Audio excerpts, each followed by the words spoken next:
Si la tierra en Colombia fuera un pastel y 10 personas lo partiéramos en 10 pedazos, solo una persona se quedaría con casi 9 pedazos. Así es la desigualdad en este país. En medio de la guerra, el acaparamiento de predios se ha ido perfeccionando, con la complicidad de entidades estatales, militares, grupos armados y ambiciosos empresarios. Las familias desterradas son cada vez más. ¿Cómo nos quitan la tierra? Reserva y resguardo Nucac. La historia se repite. El despojo ha pasado por los territorios colectivos en Urabá Darién, predios incorados en María la Baja y baldíos de la nación en la Altillanura. Tierra para afros, tierra para familias campesinas y tierra de la nación. No contento, este modelo de acumulación por desposesión quiere más y se extiende a los resguardos indígenas, las áreas protegidas y los parques nacionales naturales, en la frontera entre los Andes, la Orinoquía y la Amazonía. Allí, amplias zonas de conservación, como los parques nacionales naturales Macarena, Tinigua, Picachos, la Serranía del Chiribiquete y la Reserva Natural Nucac, así como los resguardos indígenas, han sido escenario de tala indiscriminada de selva virgen para los negocios de la ganadería extensiva,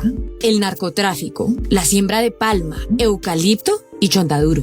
Se trata de territorios habitados tradicionalmente por indígenas como los Nucac, el último pueblo nómada en Colombia. Desde los años 40, llegaron colonos impulsados por los gobiernos para poblar la Orinoquía y la Amazonía. Otros arribaron huyendo de la violencia de los años 50. Tras la firma del acuerdo de paz entre el gobierno de Santos y las FARC en 2016, la deforestación se acrecentó por la voracidad de apropiarse de estas tierras, ante las expectativas de megaproyectos viales y de explotación de recursos naturales. Mientras que las instituciones públicas refuerzan el enfoque militarista para responder al ecocidio, las comunidades que viven dentro de estas áreas protegidas están a merced de grupos armados y de inversionistas sin rostro que continúan fomentando y financiando la deforestación, las carreteras ilegales y los cultivos. En los 80 se incrementó la coca en la región y por ello se deforestaron grandes parches de selva en áreas protegidas y resguardos, que son pedazos de tierra que no se pueden vender y con limitaciones para su uso. Son zonas de conservación de bosque y fauna, además de ser hábitat de indígenas. El conjunto de los parques nacionales naturales Picachos, Tinigua, la Macarena en la AMEM, la Serranía del Chiribiquete y la Reserva Nucac, que comparte tierras con el resguardo indígena Nucac, conforman una macrorregión cuya recarga hídrica abastece no solo la Amazonía colombiana, sino también la continental. Este tesoro hídrico está gravemente amenazado. La deforestación ha crecido exponencialmente desde la firma del acuerdo con las FARC, una guerrilla con una presencia histórica en la zona. Antes, cuentan las comunidades, las FARC regulaban la tala y la caza en estos parques. Expertos afirman que era un accionar estratégico, el de garantizar que hubiese un bosque tupido en el cual esconderse. Desde hace décadas pareciera que los y las indígenas Nucac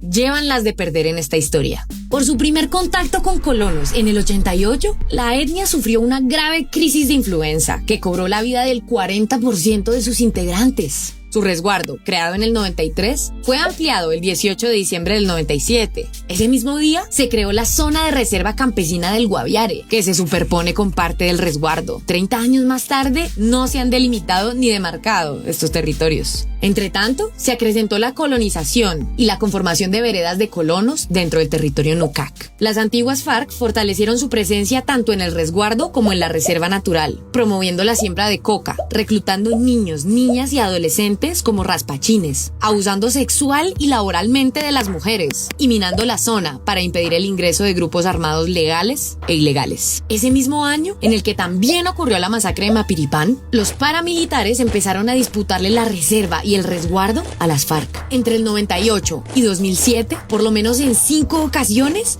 los Nucac huyeron masivamente de los enfrentamientos y de las fumigaciones contra los cultivos de coca financiadas por el Plan Colombia. Actualmente, muchos Nucac están desplazados en el resguardo de Barracón, del pueblo Jiu, y en la finca Agua Bonita, de la alcaldía de San José del Guaviare. Otros están confinados en pequeños terrenos demarcados por las disidencias de las FARC, grupos neoparamilitares y la presencia de la fuerza pública. Entre 2016 y 2019, la deforestación en el resguardo y la reserva Nucac se incrementó en un 176%, comparada con el periodo 2013-2015. Es decir, casi se triplicó. En el resguardo Nucac, en 2020, se identificaron 576 nuevas hectáreas de coca sembrada, mientras que en la reserva se identificaron otras 1.066 hectáreas. Esto más un número indeterminado de hectáreas de adivinen qué cultivo: palma aceitera. También se disparó la ganadería extensiva, apropiándose de por lo menos 8 lotes entre 200 y 300 hectáreas. Uno de estos arrasó con 3.500 hectáreas de bosque natural. Alrededor del resguardo se expanden cultivos ilegales de eucalipto y palma que se adentran en el territorio ancestral. Vemos cómo en este territorio van sumándose los ingredientes para la ya perfeccionada fórmula del despojo de tierras. Sabemos que se compone de masacres, vaciamiento del territorio, funcionarios torcidos y una posterior legalización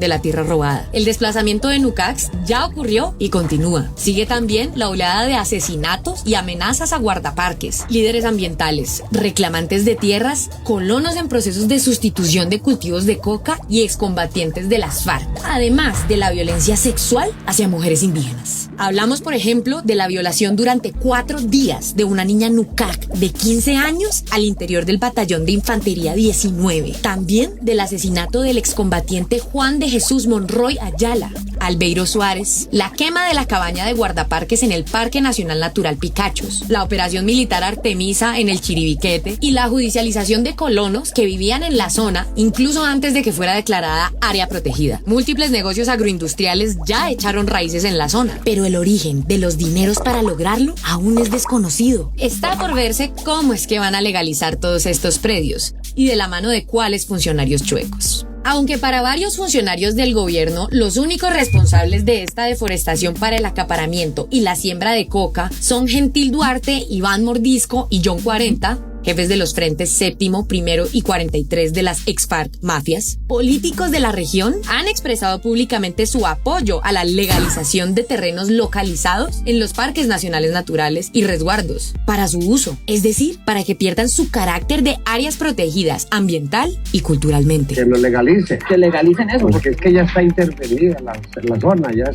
se hizo el daño, ya se tomó la selva, ya no hay nada que hacer, que lo legalicen. El más visible es el 2 veces gobernador, el colono renombrado, el promotor de la palma en el departamento, el presunto anfitrión de jefes paramilitares en sus fincas, el patrón del Guaviare, aunque inhabilitado por la Contraloría, Nevio de Jesús Echeverry Cadavid. Su entorno está lleno de personajes relacionados con el narcotráfico, el lavado de activos y el paramilitarismo. Estuvo en la lista Clinton, supuestamente por sus nexos con Pedro Olivero Guerrero, alias Cuchillo, excomandante del Frente Héroes del Guaviare y del ERPAC. Según la Corte Suprema de Justicia, el exgobernador del Guaviare mintió al negar que financió paramilitares, lo que fue corroborado por don Mario. Su primo, Óscar de Jesús López Cadavid, Chatarrito, también exgobernador del Guaviare, fue condenado en 2011 por su estrecha relación con Vicente Castaño, a lo cual lo unían negocios en proyectos de cultivo de palma, y por ser socio de Cuchillo en la Sociedad Exploración y Exportación Minera del Llano Limitada. Socios de Echeverry Cadavid también han sido denunciados como supuestos acumuladores. Este es el caso de Jorge Gaitán González, Coco, palmero y candidato a la gobernación en 2017,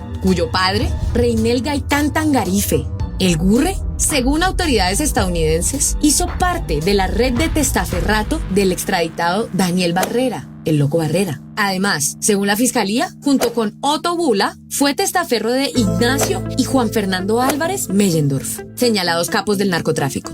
Se suma a estas plagas que amenazan la supervivencia de los Nucac la venta de bonos de carbono neutro. Este es un negocio en que las empresas que producen un impacto en la contaminación de CO2 le pagan a compañías agroforestales para que cuiden bosques que compensen su daño ambiental. Al comprar estos bonos, las empresas quedan exentas de pagar un impuesto por su huella de carbono. Con este negocio en mente, llegó al resguardo Helmut Mauricio Gallego Sánchez, de la empresa Waldratung S.A., haciendo la musa de que cuida el bosque Nucac. Ha vendido y pretende vender estos bonos por 100 años. ¿Quién es este señor? Gallego es un contratista de la alcaldía de San José del Guaviare. Adelanta un proyecto similar en Puerto Gaitán y fue demandado por el saqueo de regalías por más de 40.000 millones de pesos. Por ese hecho fueron condenados Whitman Herney Porras Pérez, exgobernador del Casanare, la Fiducia Petrolera S.A., Fidupetrol, y Jorge Pretel, exmagistrado de la Corte Constitucional, condenado a restituir 2 predios en San Pedro de Urabá. El presidente Iván Duque insiste en que la mayor causa de deforestación son los cultivos de coca promovidos promovidos por las disidencias de las FARC. Lo que no ve o casi no menciona son los extensos hatos ganaderos y los cultivos de palma, eucalipto y chontaduro que se extienden gracias a los incendios y al destierro de comunidades. Autoridades locales y funcionarios de parques nacionales naturales reconocen que la deforestación a gran escala que allí ocurre no es responsabilidad directa de las y los colonos que viven allí en situación de pobreza. Talar una hectárea puede costar 3 millones de pesos según los campesinos. Es decir, que las talas encontradas en la reserva Nucac pudieron haber costado entre 600 y 900 millones de pesos mínimo. Toda esa maquinaria para la tala entró por carreteras ilegales. Y tal vez sea por ello que los parches más grandes de deforestación están al lado y lado de estas vías. La Fundación para la Conservación y el Desarrollo Sostenible dice que han mapeado por lo menos 20 vías y sus ramificaciones al interior del territorio indígena. Superan los 40 y 60 kilómetros. Según denuncias, algunas vías se realizaron con maquinarias de la gobernación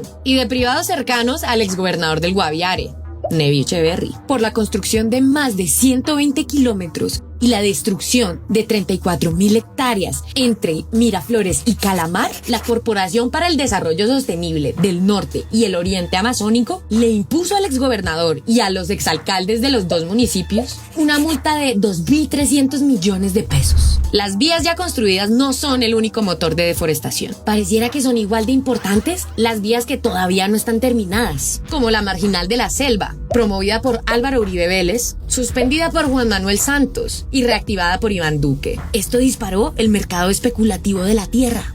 La Fundación para la Conservación y el Desarrollo Sostenible en 2017 señaló los posibles impactos directos de la megaobra en la AMEN y su contribución a consolidar la ola de colonización derivada de vías ilegales que se conectarían eventualmente con la Marginal de la Selva. Muy poco se sabe sobre los beneficiarios finales del ecocidio, la expulsión de campesinos de los parques y la desterritorialización y desculturización de los Nucac. Lo que está claro es que los promotores de los incendios y acaparadores están sacando provecho de la desidia gubernamental para implementar el acuerdo de paz. Una gran promesa sin cumplir, tanto aquí como en Curvarado y Jiguamiandó, dos territorios despojados para la palma en medio de prácticas de lavado de activos y testaferrato. En medio de la pandemia por el COVID-19, la etnia Nucac tomó una decisión sin precedentes, la de adentrarse nuevamente en la selva para huir del virus, asumiendo todos los riesgos ya mencionados, pero en la búsqueda de supervivencia en el territorio ancestral. ¿Se está repitiendo la misma historia?